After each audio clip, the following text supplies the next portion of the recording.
11th generation of the Honda Accord has arrived.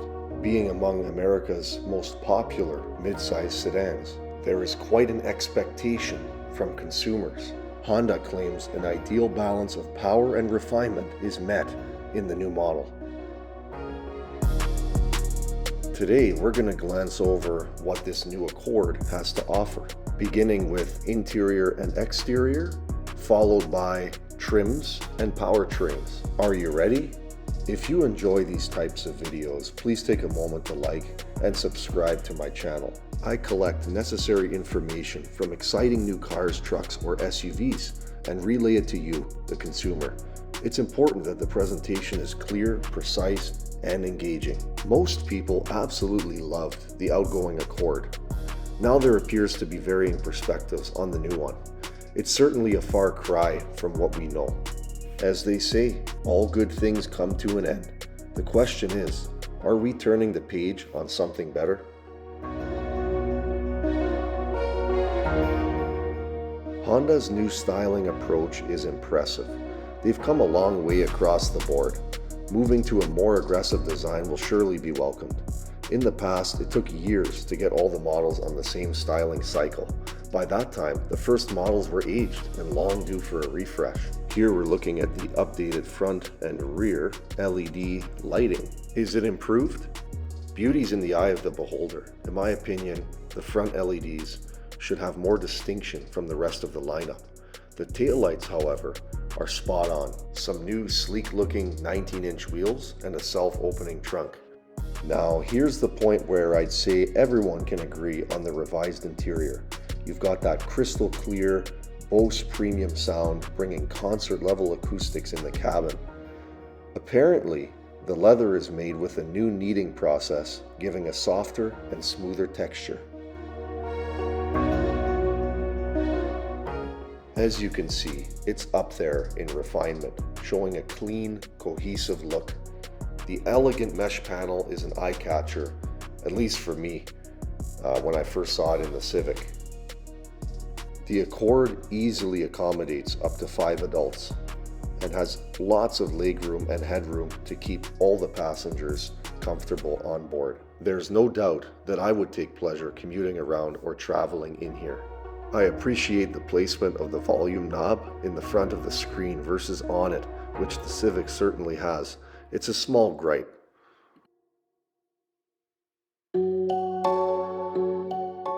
I've become a huge fan of the digital dashes on the market today, and I see there's even a head-up display coming to the Accord. It'll be available. You're able to get a new 12.3-inch extra-wide display in the Accord. Gives you a better view, especially on stuff like maps, where I can see it would be beneficial. Google built-in will get you the favorite apps such as Google Assistant or Google Maps, so you get what you need on the go. And Google Play access is integrated. Heated and ventilated front seats with dual-zone automatic climate control. So Apple CarPlay comes standard on every Accord, but wireless compatibility is standard on the hybrid trims, no cable needed. Don't forget our beloved Android Auto and wireless charging. Overall, we're looking at a very contemporary, modern design, more subdued. I am a fan of the fastback-inspired roofline.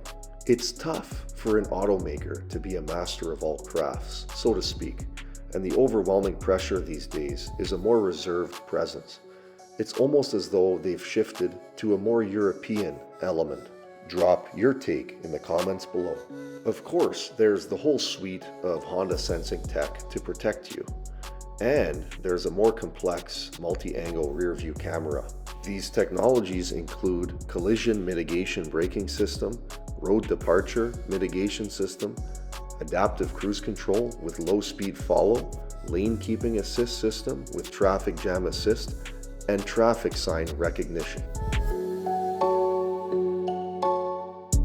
Before we get into the distinct attributes of each trim, I figured I'd put up a neat clip they put together showing fuel economy ratings.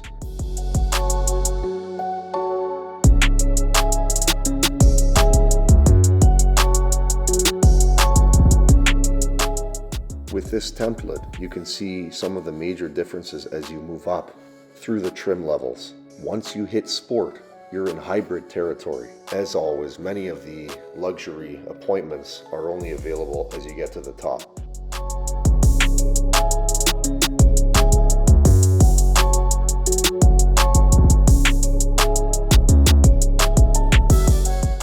First up is the hybrid, putting out 204 horsepower and 247 pound-feet of torque. Base 1.5T figures are 192 horsepower and identical torque. The new 2-liter naturally aspirated inline-4 and 2-motor hybrid is also in the redesigned CRV, and it makes the same total output, so that's less than the previous hybrid powertrain.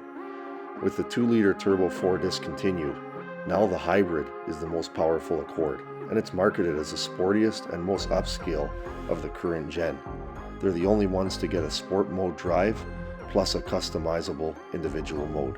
The 2-motor hybrid system is aiming to bring the fight to competitors such as the Toyota Camry hybrid, and it seems this is where they're putting most of their effort this time around. It's disappointing to see the 2-liter turbo disappear without any signs of an update or alternative.